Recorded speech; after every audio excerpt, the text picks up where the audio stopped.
ஸ்ரீ சாய் சங்கரா கோவில் நகரம் காஞ்சிபுரம் அருகில் ஏனாத்தூரில் விவசாய பண்ணை தோட்டம் விற்பனைக்கு. தொடர்புக்கு 9090656533. கட் பண்ணு வச்சுக்கிறல கட் பண்ணு.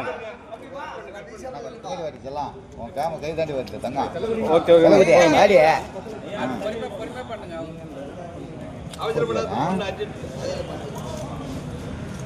ஒரு பஞ்சாயத்து தோட்டக்காடுங்க அதெல்லாம் இருக்குது.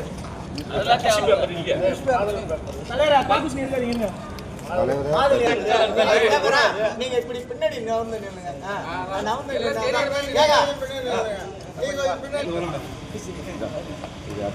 மாதுளம்பழத்துல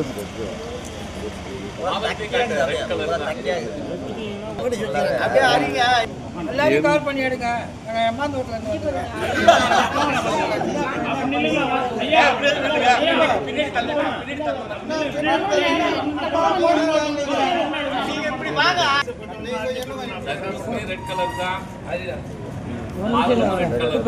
அதுல எப்படி ஒரு விவசாயி வந்து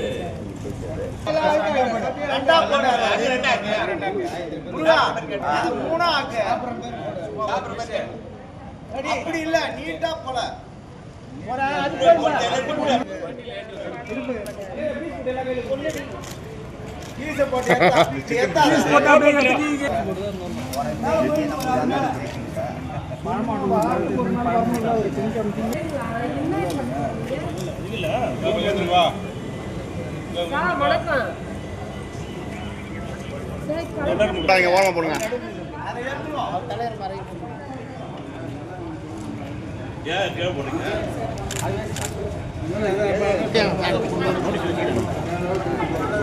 சாப்பிடுண்ணா சாப்பிட்டு வேணா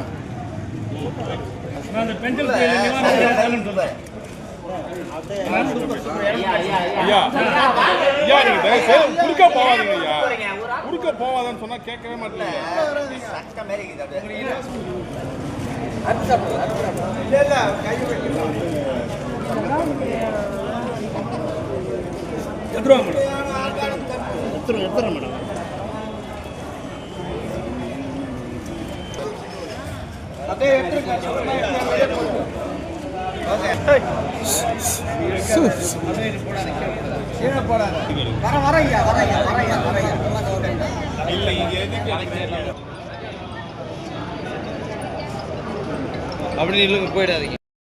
மாவட்டத்தில் தர்பூசணி சுமார் 10,000 ஏக்கர் அளவிலேயே நடவு செய்துள்ளார்கள். 8 முதல் 10,000 ஏக்கர் வரை நடவு செய்துள்ளார்கள். இந்த தர்பூசணியில் விஷம் கலந்து விட்டதாக உணவு பாதுகாப்புத்துறை அதிகாரிகள் ஆய்வு செய்ததாகவும் அதில் விஷம் கலந்துள்ளதாகவும் ஒரு வதந்தியை கிளப்பிவிட்டதால் இன்றைக்கு அந்த தர்பூசணியை வாங்குவதற்கு கூட ஆள் இல்லாமல் விவசாயிகள் மிகவும் வேதனை அடைந்துள்ளனர். ஆகவே விவசாயிகளுடைய பிரச்சனையிலே இவ்வளோ தலைகாட்டும் உணவு பாதுகாப்புத்துறையினர் இந்த ஆட்சியர் அலுவலகம் எதிரிலேயே பிளாஸ்டிக் கழிவுகளெல்லாம் பிளாஸ்டிக் பேப்பர்களை விற்கிறார்கள். அவர்கள் மீது எவ்வித நடவடிக்கையும் எடுக்கவில்லை, எந்த விதமான ஒரு அதுவும் ஆய்வும் செய்யவில்லை. ஆனால் விவசாயிகள் பயிரிட்டுள்ள பயிரிலே விஷம் உள்ளது என்று கூறுவது இதுதான் முதல் தடவை. அதாவது அதில் சிகப்பு கலராக இருக்குன்னா அது அதனுடைய பாரம்பரியமே, அதான் தர்பூசணியுடைய பாரம்பரியம்.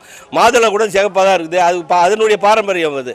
ஆனால் அந்த பாரம்பரியத்தை போக்குகின்ற அளவில் இது போன்று பொய்யான ஒரு தகவலை பரப்பி விட்டு விவசாயிகள் புளிய மரத்துக்கு புளிய மரம் தர்பூசணியும் கரும்பு ஜூஸும் விற்கிறாங்க. அதனால் அதை வாங்கி இந்த கோடை காலங்களில் இதோடு சாப்பிட்டு போகிறதால அவங்க உடல் குளிர்ச்சியாகவும் பிரச்சனை இல்லாமல் இருக்கிறார்கள். ஆனால் இந்த கோக் கம்பெனிகள் உணவு பாதுகாப்புத்துறை அதிகாரிகள் ஏவி விட்டு இது போன்ற ஒரு பொய்யான தகவலை அளித்துள்ளார்கள். ஆகவே மாவட்ட ஆட்சியர் நேரிலே சென்று எங்கள் விவசாய நிலங்களில் உள்ள தர்பூசணியை அதிகாரிகளுடன் ஆய்வு செய்து தக்க நடவடிக்கை மேற்கொண்டு அரசுக்கு தெரியப்படுத்தி எங்களுடைய வாழ்வாதாரத்தை காப்பாற்றும்படி கேட்டுக்கொள்கிறோம். மாவட்ட ஆட்சியர் அலுவலகம் எதிர வந்து அந்த தர்பூசணி எல்லாருக்கும் பீஸ் போட்டு கொடுத்து எல்லாரையும் சாப்பிட சொல்லி இதில் விஷம் இல்லை என்பதை நிரூபித்தோம். கலிவரதன், விழுப்புரம் மாவட்ட அனைத்து விவசாயிகள் சங்க தலைவர். மாவட்டத்தில் மரக்காணம், வானூர், முகையூர், காணை போன்ற பகுதிகளில் சுமார் 10,000 ஏக்கர் தர்பூசணி பயிரிட்டுள்ளார்கள். தற்சமயம் தர்பூசணியில் ரசாயனம் கலந்து விட்டதாக ஒரு பொய்யான பிரச்சாரத்தை பண்ணி விவசாயிகளின் விலை வீழ்ச்சிக்கு வித்துவிட்டுள்ளார்கள். இதை நாங்கள் வன்மையாக கண்டிக்கிறோம். இது தர்பூசணியில் விஷம் இல்லை என்பதை தெளிவுபடுத்த இங்கே பொதுமக்களும் விவசாயிகளும் நாங்கள் வந்து தர்பூசணி அறுத்து அனைவருக்கும் பகிர்ந்துள்ளோம். இதில் எந்தவித விஷமும் இல்லை என்பதை தெளிவுபடுத்தியுள்ளோம். இந்த பொய்யான வதந்தியை பரப்புவரும் என்று மாவட்ட நிர்வாகம் கடுமையான நடவடிக்கை எடுக்க வேண்டும், அவர்களை கைது செய்ய வேண்டும். அதற்காக இன்று எங்களுடைய போராட்டத்தை தொடர்ந்தோம். அவர்கள் மீது நடவடிக்கை எடுக்கவில்லைனால் எங்களுடைய போராட்டம் மீண்டும் தொடரும், கடுமையாக இருக்கும் என்பதை இதன் மூலம் எச்சரித்துக் கொள்கிறோம். முருகையன், விழுப்புரம் மாவட்ட அனைத்து விவசாயிகள் சங்க செயலாளர்.